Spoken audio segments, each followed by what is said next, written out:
ऐं ह्रीं श्रीं त्रिपुर सुंदराय नमः। नमस्कार दोस्तों, आप सभी का स्वागत है हमारे यूट्यूब चैनल पावरफुल हिंदू धर्म में। आज हम आप सभी को नवरात्रि की तीसरे दिन माँ त्रिपुर सुंदरी की कथा तथा उनकी पूजा विधि और मंत्र के बारे में आप सभी को बतलाएंगे। साथ ही माँ त्रिपुर सुंदरी की शक्तिपीठ कौन कौन सी जगह में है उसके बारे में भी आप सभी को बतलाएंगे। साथ ही उनके महत्व के भी बारे में आप सभी को बतलाएंगे। अगर आप सभी हमारी वीडियो को पहली बार देख रहे हैं तो वीडियो को लाइक कीजिए, चैनल को सब्सक्राइब कीजिए, बेल आइकन को प्रेस कीजिए ताकि आने वाली वीडियो की नोटिफिकेशन आप सभी को मिलती रहे। आइए जानते हैं माँ त्रिपुर सुंदरी के बारे में। आज गुप्त नवरात्रि का तीसरा दिन है। आद्य महाविद्या त्रिपुर सुंदरी का होता है। देवी त्रिपुर सुंदरी अनुपम सौंदर्य, भक्तों को अभय प्रदान करने वाली, यौवन युक्त और तीनों लोकों में विराजमान है और उन्हें कई नामों से भी जाना जाता है। इन्हें राजराजेश्वरी, बाला, ललिता, मीनाक्षी, कामाक्षी, शताक्षी, कामेश्वरी कहा जाता है। अपनी सुंदरता और मोहकता से देवासुर संग्राम में असुरों को वश में कर लिया था। कहते हैं कि त्रिपुर सुंदरी की आराधना करने वाले भक्तों को लौकिक और परलौकिक शक्तियाँ प्राप्त होती हैं। देवी पुराण में माता की बहुत सी शक्तियों के बारे में बात की गई है। ये सिर्फ तंत्र साधना के लिए ही नहीं बल्कि सुंदर रूप के लिए भी विख्यात मानी जाती है। आइए जानते हैं इनके स्वरूप और उनके पीछे जुड़ी हुई पौराणिक कथा के बारे में। देवी त्रिपुर सुंदरी शांत मुद्रा में लेटे हुए सदा शिव की नाभि से निर्गत कमल आसन पर विराजमान है। चतुर्भुजी भुजाओं में देवी के पास अंकुश, धनुष और बाण है। देवी के आसन को ब्रह्म, विष्णु, शिव और यमराज अपने मस्तक पर धारण करते हैं। देवी 3 नेत्रों से युक्त और मस्तक पर अर्धचंद्र धारण करती हैं। देवी त्रिपुर सुंदरी अपने भक्तों की हर प्रकार की मनोकामना को पूरी करती हैं, उनकी हर विपत्ति को दूर करती हैं और उन्हें अभय प्रदान करती हैं। कहा जाता है कि देवी त्रिपुर सुंदरी की पूजा करने से आत्मिक बल, यश और कीर्ति की प्राप्ति होती है। पौराणिक कथा के अनुसार देवी त्रिपुर सुंदरी की उत्पत्ति का रहस्य सती योग के पश्चात भगवान शिव सर्वदा ध्यान में मग्न रहते हुए उन्होंने अपने संपूर्ण कर्म का परित्याग कर दिया था, जिसके कारण तीनों लोक के संचालन में व्याधि उत्पन्न हो रही थी। उधर तारकासुर ब्रह्म जी से वरदान प्राप्त की उसकी मृत्यु शिव के पुत्र द्वारा ही होगी। समस्त देवताओं ने भगवान शिव को ध्यान से जगाने के लिए कामदेव और उनकी पत्नी रति देवी को कैलाश भेजा। कामदेव ने कुसुमसर नामक मोहनी वाण से भगवान शिव पर प्रहार किया। परिणाम स्वरूप शिव जी का ध्यान भंग हो गया।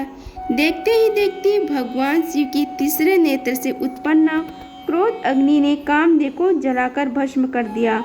कामदेव की पत्नी रति द्वारा अत्यंत दारुण विलाप करने पर भगवान शिव ने कामदेव को पुनः द्वापर युग में भगवान कृष्ण के पुत्र के रूप में जन्म धारण करने का वरदान दिया और वहां से अंतर्ध्यान हो गए। सभी देवताओं और रति के जाने के पश्चात भगवान सदाशिव के एक गढ़ द्वारा कामदेव की भस्म से मूर्ति निर्मित की गई और उस मूर्ति को एक पुरुष पैदा हुआ।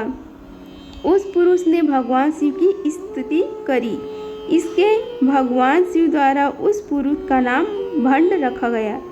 शिव के क्रोध से उत्पन्न होने के कारण भांड तमोगुण संपन्न था और वह धीरे धीरे तीनों लोकों पर भयंकर उत्पात मचाने लगा। देवराज इंद्र के राज्य के समान ही भंडासुर ने स्वर्ग जैसे राज्य का निर्माण किया तथा राज करने लगा। तदंतर भंडासुर ने स्वर्ग लोक पर आक्रमण कर देवराज इंद्र और स्वर्गराज को चारों ओर से घेर लिया। भयभीत इंद्र नारद मुनि के शरण में गए और इस समस्या के निवारण का उपाय पूछा। देवर्षि नारद ने आद्य शक्ति की यथा विधि अपने रक्त तथा मांस से आराधना करने का परामर्श दिया। देवराज इंद्र ने देवी की आराधना की और देवी ने त्रिपुर सुंदरी स्वरूप से प्रकट हो भंडासुर का वध कर देवराज पर कृपा की और समस्त देवताओं को भयमुक्त किया। के अनुसार मार्गशीर्ष शुक्ल पूर्णिमा तिथि के दिन माँ त्रिपुर सुंदरी की जयंती मनाई जाती है। त्रिपुर सुंदरी को 10 महाविद्याओं में से एक सौम्य कोटि की माता माना जाता है। माँ त्रिपुर सुंदरी को महात्रिपुर सुंदरी, लीलामती, ललितांबिका, लीलेशी, षोडशी, ललिता, लीलावती, लीलेश्वरी, ललिता गौरी और राजराजेश्वरी कहा जाता है। हम आप सभी को माँ त्रिपुर सुंदरी की शक्तिपीठ कौन कौन जगह पर स्थापित है उसके बारे में आप सभी को बतलाते हैं। पहला शक्तिपीठ है भारतीय राज्य त्रिपुरा में स्थित त्रिपुर सुंदरी का शक्तिपीठ है। माना जाता है कि यहाँ माता के धारण किए हुए वस्त्र गिरे थे। त्रिपुर सुंदरी शक्तिपीठ भारतवर्ष के अज्ञात 108 एवं ज्ञात 51 पीठ में से एक है।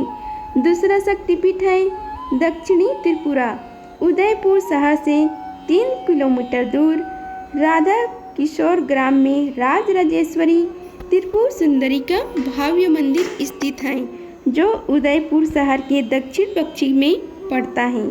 यह सती के दक्षिण पाद का निपात हुआ था। यहाँ की शक्ति त्रिपुर सुंदरी तथा शिव त्रिपुरेश हैं।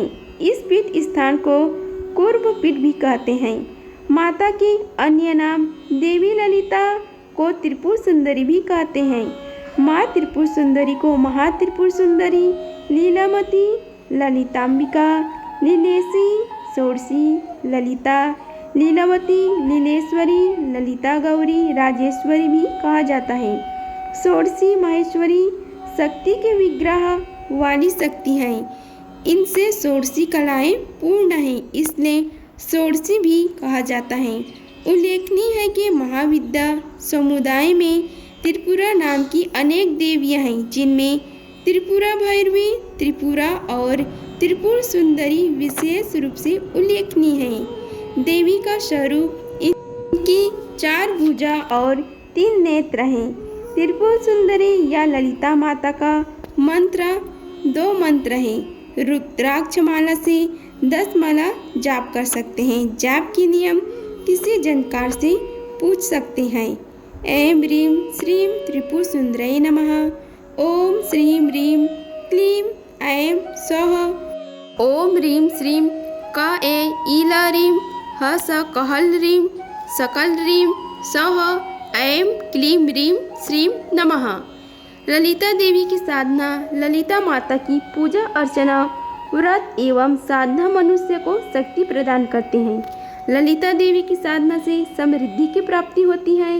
दक्षिण मार्गी शाक्तों के मतानुसार देवी ललिता को चंडी का स्थान प्राप्त है। इनकी पूजा पद्धति देवी चंडी के समान ही है तथा ललिता उपासना को शास्त्र नाम ललिता त्रिसती का पाठ किया जाता है। इस तरह नाम हुआ ललिता देवी। देवी ललिता आदि शक्ति का वर्णन देवी पुराण में प्राप्त होता है। भगवान शंकर को हृदय में धारण करने पर सती नैमिष में लिंगधारिणी नाम से विख्यात हुई। इन्हें ललिता देवी के नाम से पुकारा जाने लगा। माता की जन्म का कथा एक अन्य कथा अनुसार ललिता देवी का प्रादुर्भाव तब होता है जब भगवान द्वारा छोड़े गए चक्र से पाताल समाप्त होने लगा। इस स्थिति से विचलित होकर ऋषि मुनि भी घबरा जाते हैं और संपूर्ण पृथ्वी धीरे धीरे जलमग्न होने लगती है। तब सभी ऋषि माता ललिता देवी की उपासना करने लगते हैं। उनकी प्रार्थना से प्रसन्न होकर देवी जी प्रकट होती हैं तथा इस विनाशकारी चक्र को थाम लेती हैं।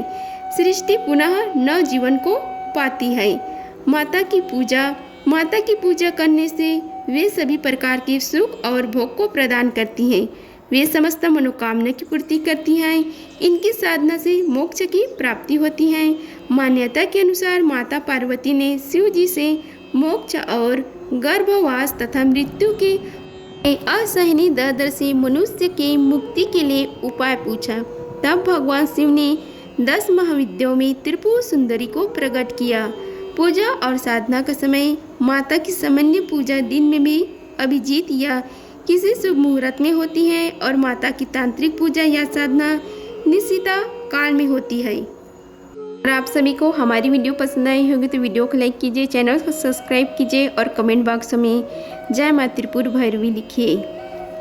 धन्यवाद। मिलते हैं अगले वीडियो में, तब तक के लिए जय माँ त्रिपुर सुंदरी।